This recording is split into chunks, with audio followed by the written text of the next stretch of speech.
Members should be taking their seats.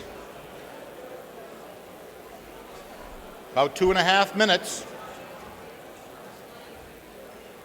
We're going to do some regular business before. Yeah.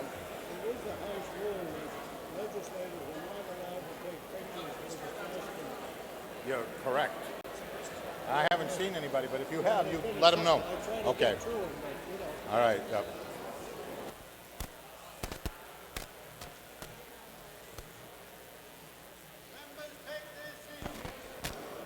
Members should be seated.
Immediately following our guest.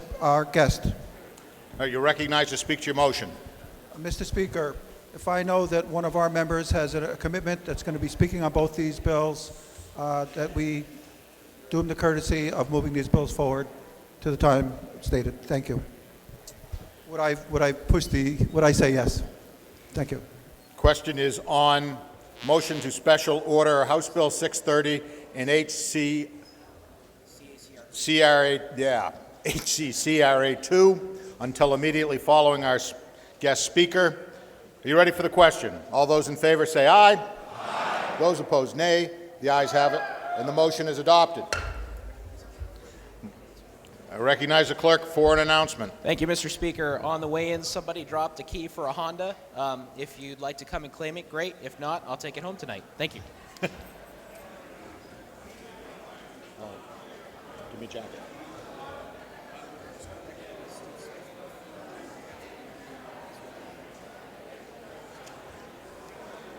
The Committee on Transportation, to which was referred, House Bill 280, an act establishing a committee to study the feasibility of placing metal decals on special number plates for veterans. Having considered the same, report the same with the following amendment and the recommendation that the bill ought to pass with amendment. Representative Thomas Walsh for the committee. Question is on the committee amendment, which is number 2556H, printed House Record 67, pages 39 to 41. Are you ready for the question? All those in favor say aye. Aye. Those opposed, nay. The ayes have it. The amendment is adopted. Chair recognizes Representative Stephen Smith for the purpose of introducing a floor amendment. Thank you, Mr. Speaker. I move floor amendment 3029 on page 21 of today's calendar. You're recognized to speak to your motion. Thank you, Mr. Speaker. This floor amendment was always intended to be a section of the underlying bill, which would have been on the consent calendar if not for needing this as a result of a drafting error. All it does is add in a section unanimously agreed to by the committee for the legislature to retain control over who gets recognized on a New Hampshire license plate and who does not. The amendment is sponsored by myself, the vice chair, the two ranking minority members of the committee, and I hope you'll support it. Question is on Amendment 3029H, printed in House Record 67 on page 41. Are you ready for the question? All those in favor say aye. Aye. Those opposed, nay. The ayes have it, and the amendment is adopted. Question is on the committee report on House Bill 280. Are you ready for the question? All those in favor say aye. Aye. Those opposed, nay. The ayes have it, and the committee report is adopted. Under the rules of the House, it is referred to Finance.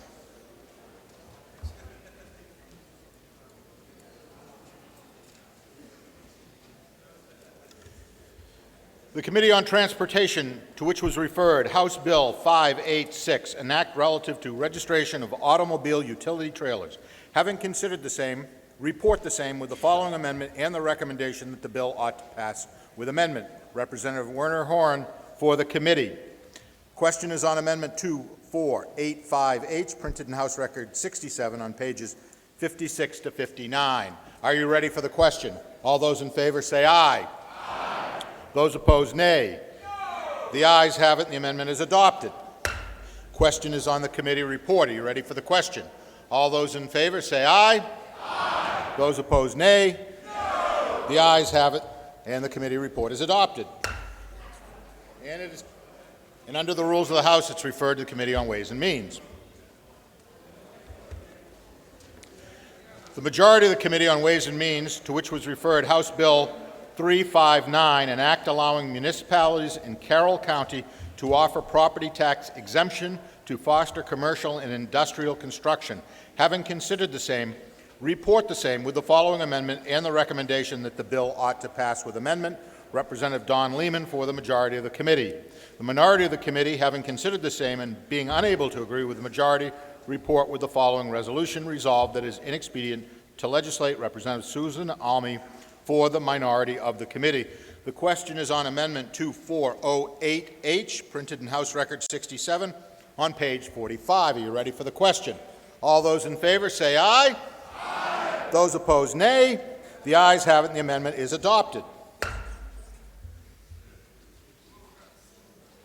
Question is on the committee report. Are you ready for the question? All those in favor say aye. Aye. Those opposed, nay. No.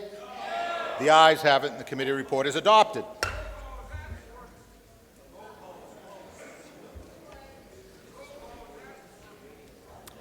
The gavel has come down. The chair did not hear the roll call prior to putting the question to the House.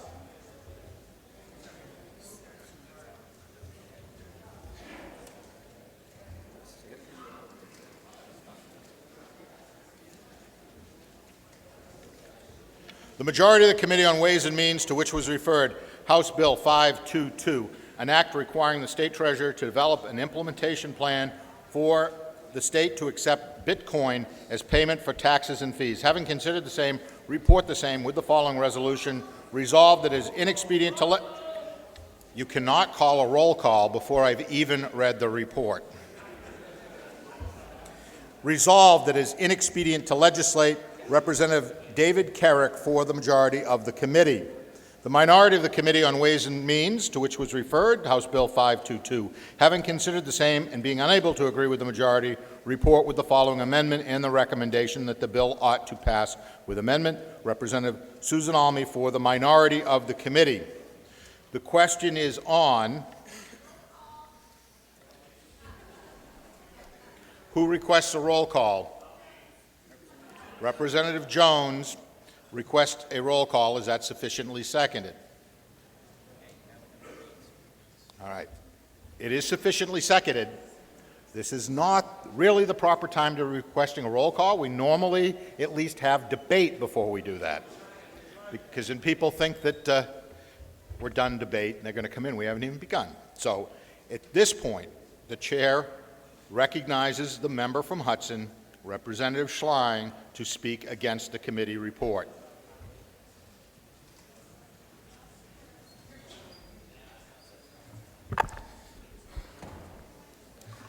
So I think you guys want a roll call, huh?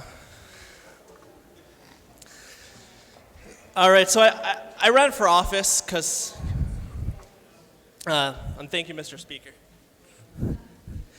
And thank you all for listening, because this is can be a complicated topic, so I'm here to simplify this as much as possible. So I ran for office because I wanted to make a difference, and one of the ways I'm committed to doing that is by being innovative, which means looking at ways we've already done things without even questioning it, and seeing if there's more effective ways of accomplishing the task. So like someone earlier today said before, it's important that this body engage in dialogue and that we get things done. So my commitment with this bill is to innovate without putting the state at any risk and without costing the state any money.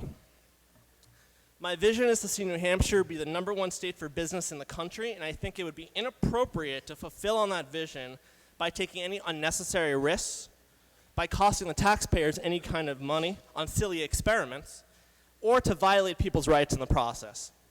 So keeping in mind those boundaries and principles, I present you with this bill, which would allow the state of New Hampshire to accept Bitcoins through a third-party payment processor at no cost to the state. So recently, New Hampshire, as you know, was currently ranked as the oldest legislature in the country with an average age of 66. So I get that explaining these kinds of things that are very technical in nature can, to some of you members, be scary and complicated, especially when it's not understood. Now, Member will suspend. House will be in order. It is not proper to show a motion relative to the speaker's remarks. Member may continue. now I bet almost nobody here, well, maybe some of you, could explain how exactly credit card processing systems work. I actually can't explain how credit card processing systems work, and all the networks and banks they go through. The state treasurer explained it to me, and it was still kind of complicated. And if you want to explain how the US dollar and Federal Reserve System works, right, it's not incredibly easy to understand either. So my commitment is to first explain in layman's terms as possible what a Bitcoin is, and then explain why we would need this bill. You can listen in two ways, right? You can listen with a closed mind and looking for evidence on why I'm wrong, why this is silly, and you can listen for that. My request, though, is to listen for something, to listen for the value that this brings to the state. So Raghu Kumar, who is a financial writer, explains, he talks about Bitcoins and the need for Bitcoin currency, and talks about how in the future governments will start implementing this. So Bitcoin is a currency, and Bitcoins are used for electronic purchases and transfers. You can use Bitcoins to pay friends, merchants, and in the not so distant future, governments, like the state of New Hampshire, for instance. Every single purchase is immediately logged digitally on computers on a transaction log that tracks the time of purchases and who owns how many Bitcoins. Think of this transaction log as an audit trail. It contains every single piece of information of every Bitcoin transaction. This digital transaction is called the blockchain. The blockchain records every single transaction of present and past, and the ownership of every single Bitcoin in circulation. The people who are constantly verifying the blockchain, ensuring that all the information is correct, and updating it each time a transaction is made are called miners. And that's really silly terms, I know.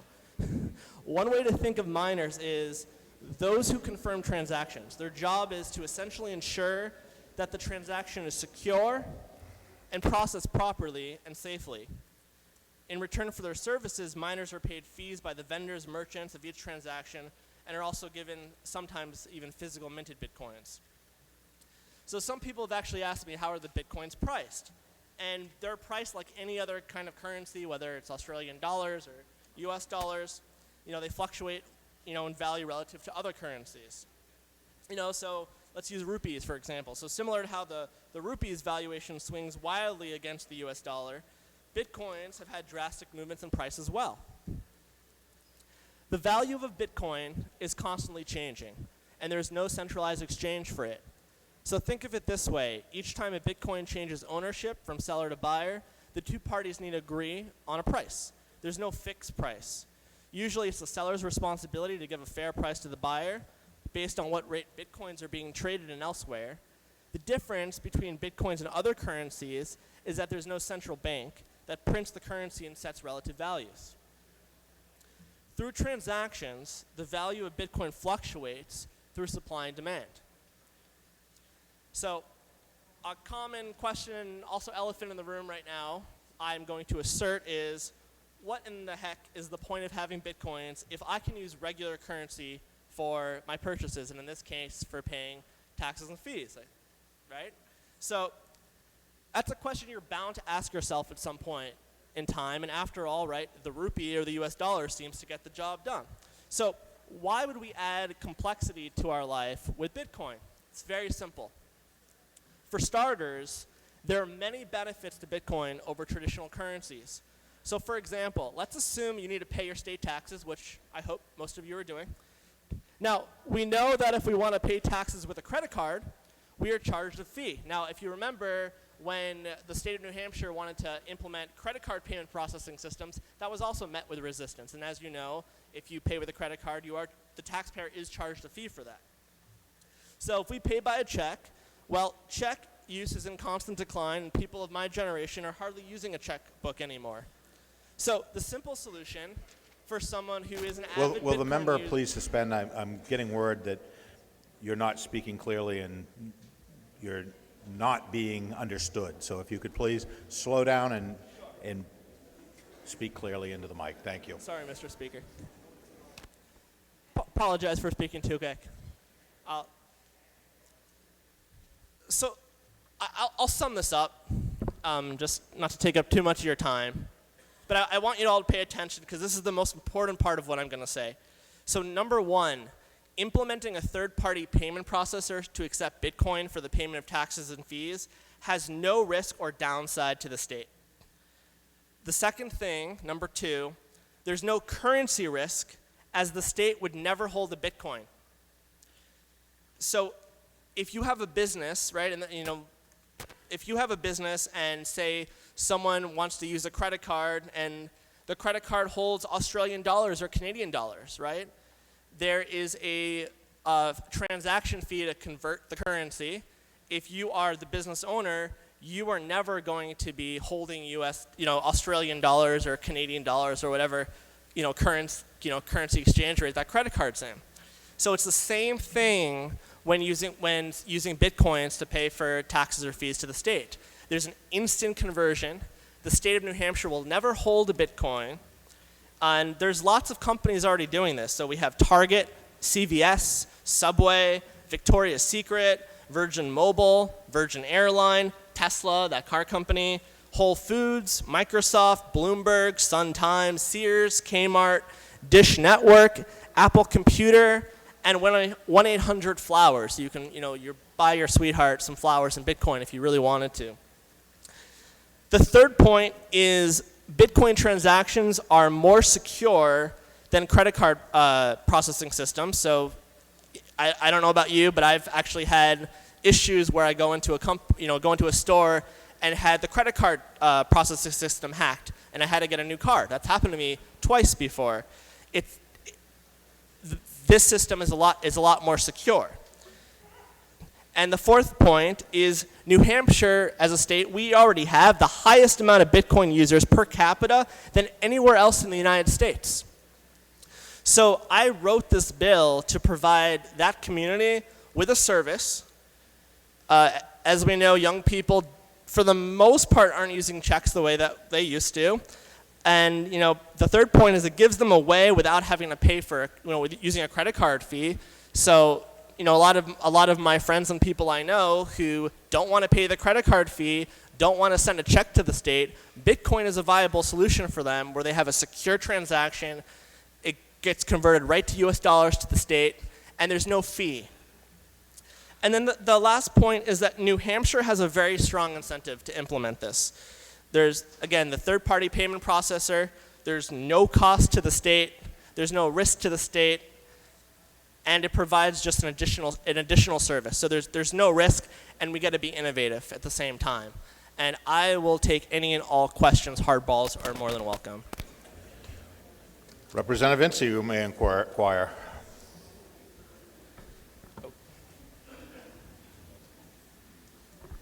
Thank you, Representative. Thank you, Mr. Speaker. Thank you, Representative, for taking my question. As inclined as I am to support you, as much as I am intrigued by the idea of Bitcoins, I ran into a brick wall. Constitution for the United States, Part 1, Article 1, Section 10, no state shall make anything but gold and silver coin a tender in payment of debts. Can you resolve this proposal with that restriction? Well, thank you, Representative, for the question. Yes, I can resolve that. So if the state of New Hampshire was accepting Bitcoins, I would say that would be in violation of what you're talking about. I specifically wrote this bill so the state of New Hampshire never has to touch a Bitcoin.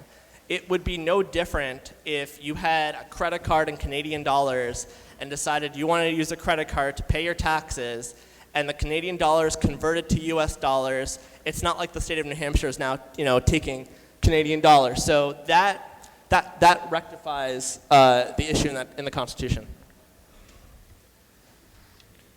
Does the member yield to a further question? Yes. Representative Simmons, you may inquire. Thank you, Mr. Speaker. If the state were to accept Bitcoin as a method of payment,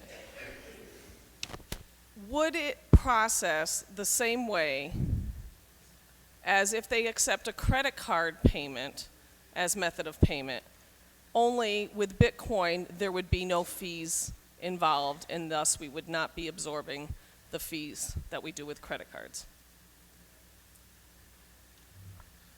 Yes. Yes.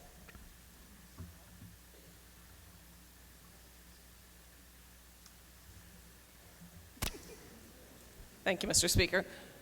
As far as the constitutionality aspect, do you know of any place in our Constitution that it says that we can accept payment in the form of credit card? Nope. Does the member yield to a further question? Yes. Representative Horrigan, you may inquire. No, I didn't. I apologize for the delay. Thank you, Mr. Speaker, and thank you, Representative, for taking my question. One concern is that you mentioned the rupee and the Australian dollar in the same breath as the U.S. dollar. But the U.S. dollar is the legal tender of the United States. It's one of the things that unites the 50 states of the United States. So is there a problem with using, do you see a problem with using something that's not legal tender, i.e. Bitcoin, to satisfy debts against the state? Well, thank you for your question. And since all payments of taxes and fees would have an instant conversion to U.S. dollars, there would be no problem with that whatsoever. Okay, thank you. Yes.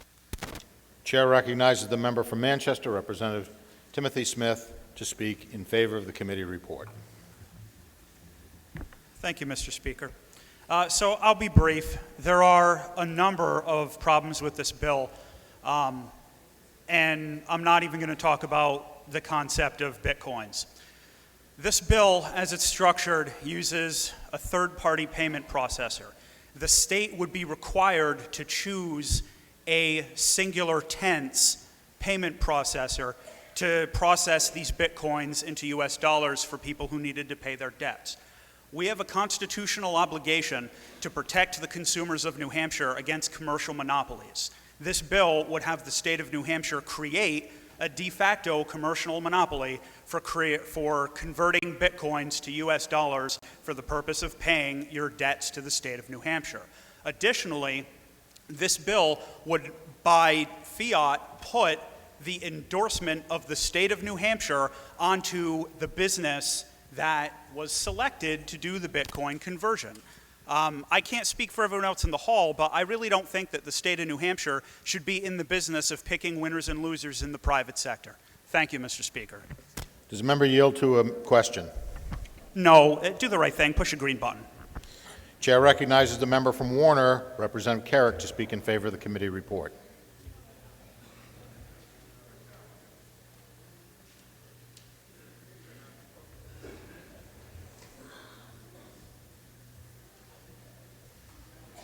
Thank you, Mr. Speaker. The Bitcoin is an alternative currency. It's not issued or backed by any government or group of governments. It is now one of about 200 digital currencies in existence, many of which are used in online black markets. The value of the Bitcoin since inception in early 2009 has fluctuated from a few cents per Bitcoin to over $1,100 per Bitcoin, and it's now going for about $380 per Bitcoin. The IRS has labeled Bitcoin as a commodity subject to capital gains taxes. There have been many alternate currencies in the world, such as tulip bulbs in Holland back in the 1630s. In this country, wampum or shells were made legal tender in Massachusetts in the 1630s, and they were backed by beaver pelts.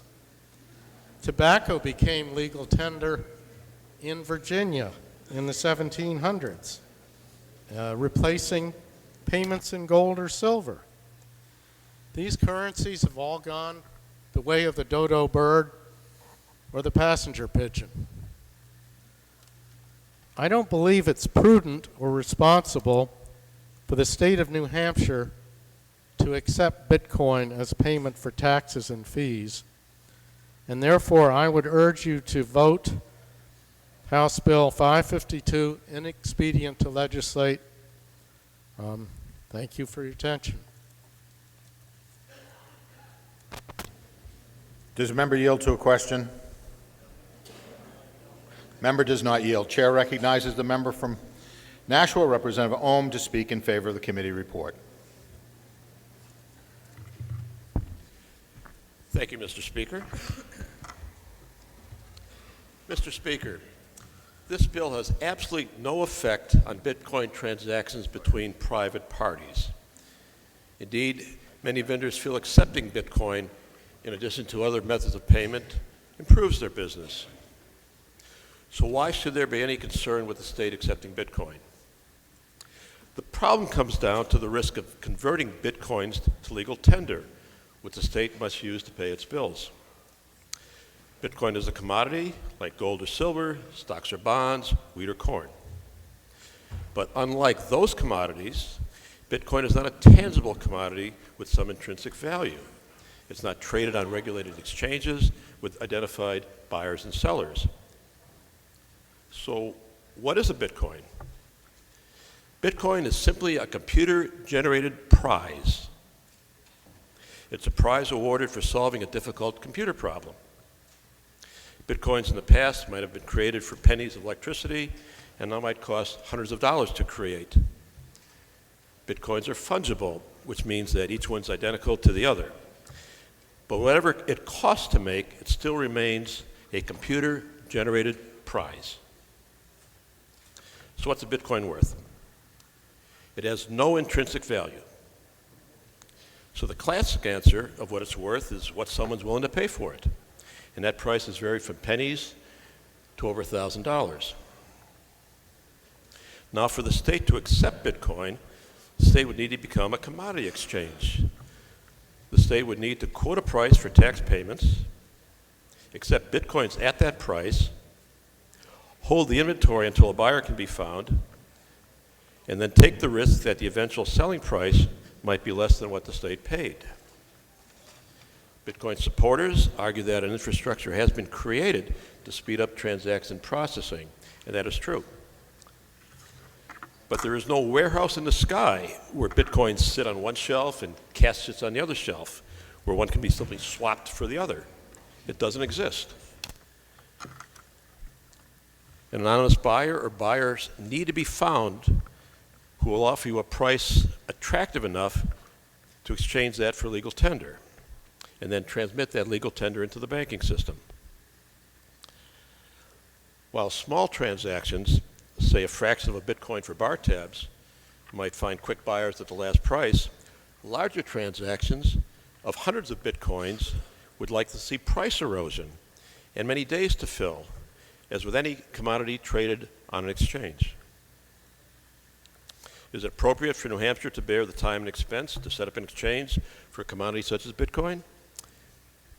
Is it appropriate for New Hampshire to accept market risk for holding a commodity with no intrinsic value for eventual sale at an acceptable price? In hearing, State Treasurer Bill Dwyer opposes this bill. Mr. Speaker, I recommend that the members agree with the Treasurer and support the committee recommendation of ITL on House Bill 552. Thank you, Mr. Speaker. Does the member yield to a question? No. Member does not yield. This will be a roll call vote. Members will take their seats.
House will come to order. The chair recognizes Representative Simmons for parliamentary inquiry.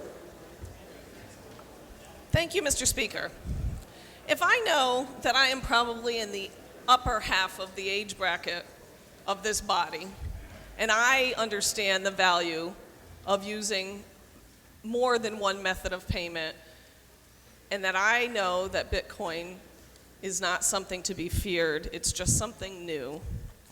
And if I know that the state currently accepts credit cards as a method of payment, and that the state incurs fees on those payments, and if I know that the state will never hold Bitcoin, but that the Bitcoin would be immediately converted to US dollars upon receipt of Bitcoin as payment by a third-party processor, just like credit card payments are, but this time with no fees attached. And if I know there is no financial risk to the state, and that this bill could actually reduce the fees currently paid on credit card transactions. And finally, Mr. Speaker, if I know that this legislation will help attract young, tech-savvy entrepreneurs to New Hampshire by sending them a clear message that New Hampshire is technologically progressive, modern, and forward-thinking, and it will do all of this at no cost to the state, then would I vote against the motion of ITL by pressing the red button so that another motion can be made? Thank you. Question is on the committee report on House Bill 552. If you are in favor, you'll press the green button. If you're opposed, you'll press the red button. Chair recognizes Representative Abrami for parliamentary inquiry. Thank you, Mr. Speaker. Mr. Speaker, if I know New Hampshire state government is not ready to accept Bitcoin as payment for services or to pay taxes, and Mr. Speaker, if I know that the state treasurer is totally opposed to this legislation, then, Mr. Speaker, would I then press the green button to ITL House Bill 552? Thank you, Mr. Speaker. Question is on the adoption of the committee report on House Bill 552. This is a roll call vote. If you are in favor, you'll press the green button. If you're opposed, you'll press the red button. Voting stations will be open for 30 seconds.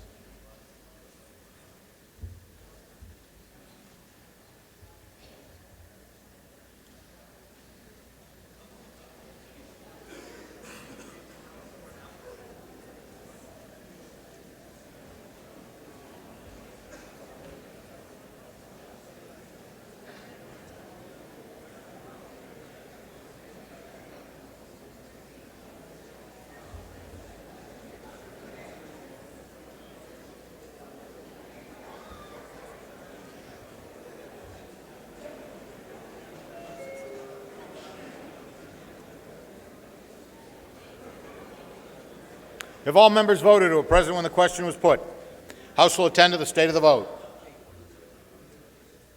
There having been 264 votes in the affirmative, 74 in the negative, the committee report is adopted.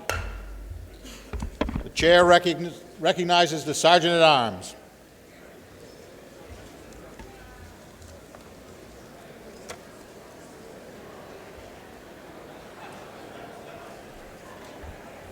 Mr. Speaker, please welcome the Governor of the State of New Hampshire, the Honorable Christie.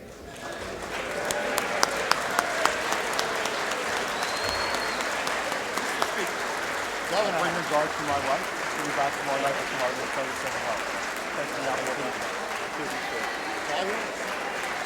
Thank you. Thank you very much. How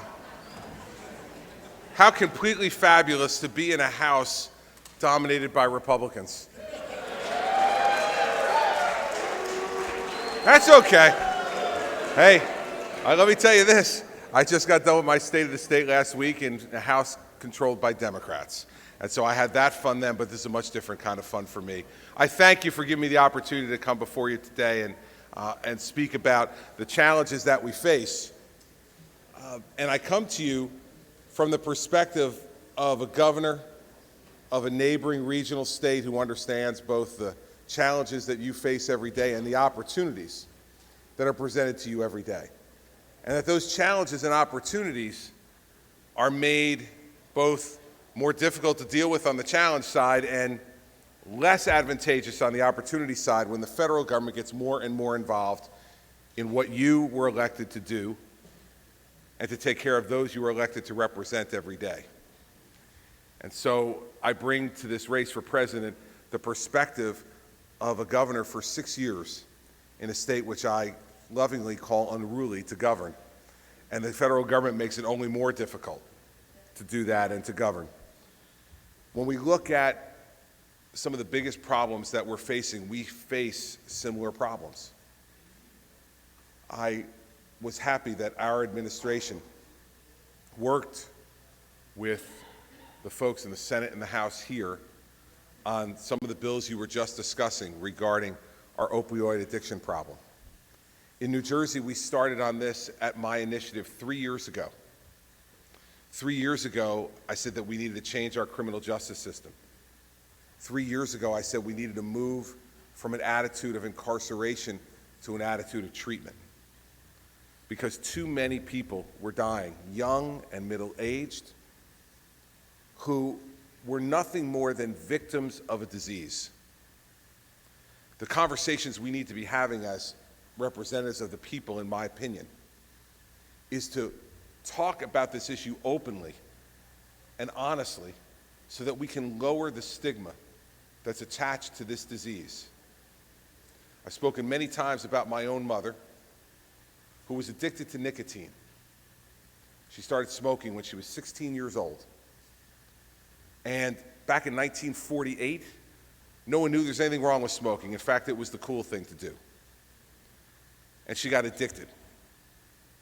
And if you doubt for a second it was an addiction, I would love to take you back in time to watch all the efforts that my mother went through over the years to try to quit smoking. She chewed gum, the patches. She even tried hypnosis one time, which was great for us because it kind of mellowed her out a little bit, and we enjoyed that. So Mom needed to have some of those edges sanded down a little bit at times. But it didn't help the smoking, so she stopped. And at 71 years old, after 55 years of smoking, she was almost inevitably diagnosed with lung cancer. And when that happened, no one said to me that we shouldn't treat her. No one said she's getting what she deserves. She made a choice. So no treatment for her, just let her die. No one said that. Nor was I ashamed to tell anyone that my mom had lung cancer and she had been a smoker. I didn't think it reflected upon me as a son or my father as a husband, or most importantly, on my mother as a woman. I wonder if I would have felt the same way if my mother was addicted to heroin. Given the mores and the stigma attached to this disease, you don't talk about it. People do say this is a choice and people are getting what they deserve. We do deny treatment to folks who need it for a disease. It's wrong. And we as a society have to change. And I honestly believe that the only way it's going to change is by saying to those folks, listen, if you're committing violent acts and you're dealing these drugs in our neighborhoods and poisoning our families, there should always be a jail cell available for that person. But for the nonviolent, non-dealing addict who is struggling with a disease, putting them in jail costs the taxpayers much too much for a yield that is much too small.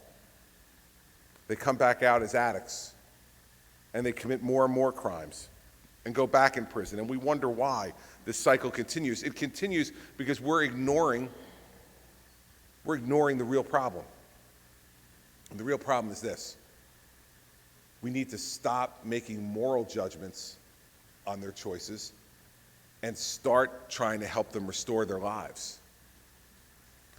See, that means that even if not everyone can be treated successfully, and I know they can't, every person that we treat successfully, every one of them, is returned home to be a better mother or father, a better sister or brother, a better son or daughter, a better husband or wife. We can't calculate the way the economists do what that means for our communities and our state, but we know that rebuilding families makes us a better, more just, stronger society. And so in New Jersey 3 years ago, we said no longer any first-time nonviolent, non-dealing offenders will go to prison. They will go to mandatory inpatient treatment. And what's happened since then? In those 3 years, our crime rate has gone down 20%. In those 3 years, our prison population has gone down 10%, allowing me last week at my State of the State address to announce the closing of a state prison. We're not building new prisons in New Jersey, we're closing prisons. And we're taking that prison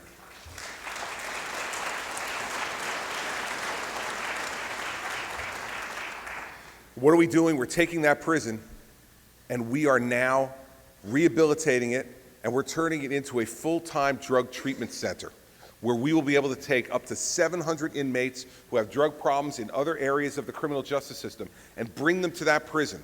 It will be a certified drug treatment facility that will allow those folks to come back out with the tools they need to reclaim their lives. That's the kind of thing we should be doing.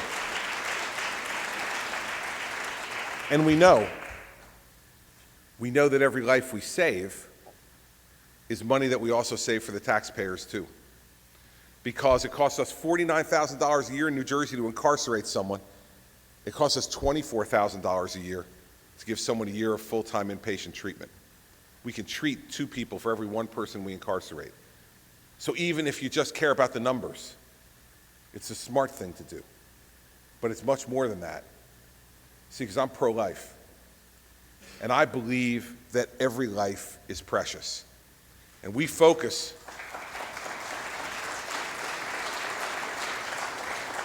for those of us who believe in the pro-life movement, we focus too much time, I think, on the 9 months in the womb. They're important 9 months, but they're the easier 9 months too. They've done nothing to disappoint us yet until they get out. Life gets much more complicated after that first 9 months. There's not a person in this chamber, I suspect, who has not made a choice or a decision in your personal or professional life that you wouldn't like to reverse. We are just fortunate in this room that that choice didn't involve drugs. because there but for the grace of God go I.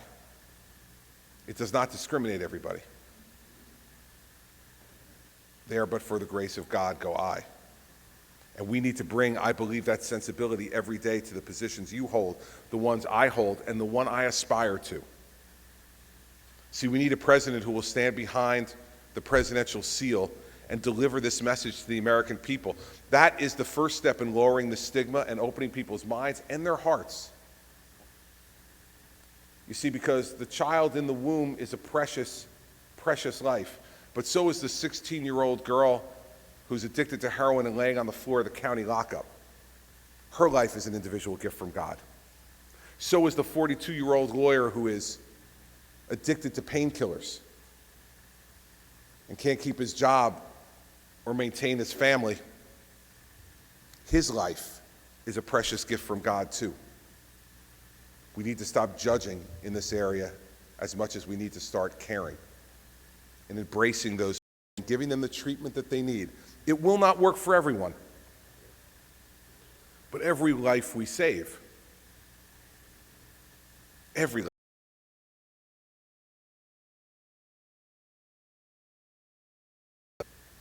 will be an act that we perform in the name not only of the people we represent, but in the name of the God that we worship.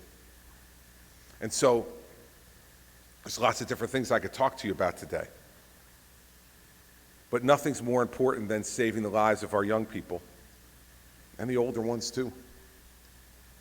And there's lots of important issues that you discuss in this chamber and decisions that you make for the people you represent, and I commend you for it. But I suspect that to the families of New Hampshire, nothing will be more important than to start to give them hope. Treatment is hope. I belonged for years to the board of an adolescent inpatient drug treatment facility in New Jersey. And when the priest who ran that facility, a man named Father Joe Hennon, first asked me to be on the board, and I was in my mid-30s, I asked him, Joe, I've got so many things. I'm a practicing lawyer. I'm involved with lots of stuff. Why should I do this? He said, just come up and see the place, and you'll understand. So I went up and I watched what was going on. And he saw the change of my expression while I was watching. And he came up behind me and he put his hands on my shoulders. And he whispered in my ear, he said, see, I told you you'd want to be here. It's a special place. It's where miracles happen on earth. He said, you're watching the saving of a human life. Nothing can be more important. Nothing can be more important because we know as parents that it could be our children. We know as spouses it could be our husband or wife. We know as siblings it could be our brother or sister. And that will save lives and provide hope and opportunity for everyone based upon the goodness of their heart, the depth of their work ethic, and the greatness of their ideas, and not be determined by one bad mistake, one bad decision they made at one point in their life that winds up costing them their life. This is a message that cuts across all party lines. Whether you're a Republican or a Democrat in this chamber, you know people in your personal and your professional life who are dealing with this problem. I'm sure many of you have been to the wakes and the funerals that I've been to and watched the loss of life. We never ask when we go to the wake whether the person who lost their life is a Democrat or a Republican. It doesn't matter. They're a fellow New Hampshire citizen. They're a fellow New Jersey citizen. They're a fellow human being. We spent a lot of time in this campaign for president talking about lots of things, and you got lots of people who are shooting at each other on a daily basis, probably driving you people to distraction on your TV sets and in your mailboxes and everywhere else. But we need to be talking about this. We need to be accomplishing things surrounding this. And here's the only pitch today that I'll make to you about myself. I've done it. We've done it in New Jersey. We are changing the course of history in our state on this issue. This year, past year, 2015, was the first time in 4 years that we have seen Drug overdose deaths decline. This year in 2015, drug overdose deaths in New Jersey declined because we have put Narcan across the entire state for the last 18 months. We have trained every law enforcement officer on its use, and we have set up recovery coaches in a majority of our counties now that are there in the hospital when someone comes to help them begin the path to recovery. When I get to the White House, no one will have to tell me how to deal with this issue, or quite frankly, the other issues that will come before me as an executive. We've seen over the last 7 years that type of executive experience is very useful. To sit in that chair on the first day and not spin around and look and say, gee whiz, look, I'm president. But to actually sit there and say, this chair feels familiar. It's not the same one I had before, but it's familiar. And I know how the decisions will come in to this office. They will come fast and furious.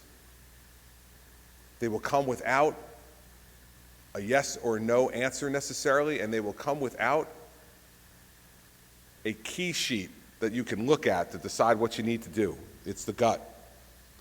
We need to elect someone, President of the United States, who has done this before. Someone who can help to lead our country in a new and a different direction. Opioid addiction is just one of those issues we need to address, but it's an important one. Because if we don't save the lives of our children, we put our country at great peril in the future.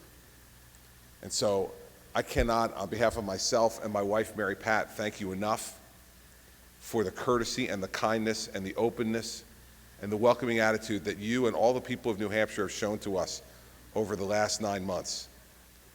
You're not getting rid of us anytime soon. But we'll continue to ask for an open mind and an open heart and consideration for your support, because our country needs to move in a new path, and together we can make that new path happen for all of us, no matter where we live and no matter where we came from. So to the Speaker, the Majority Leader, and all the members of the House who are here, thank you very much for your time today. Thank you for your attention, and thank you for the New Hampshire primary. We appreciate it.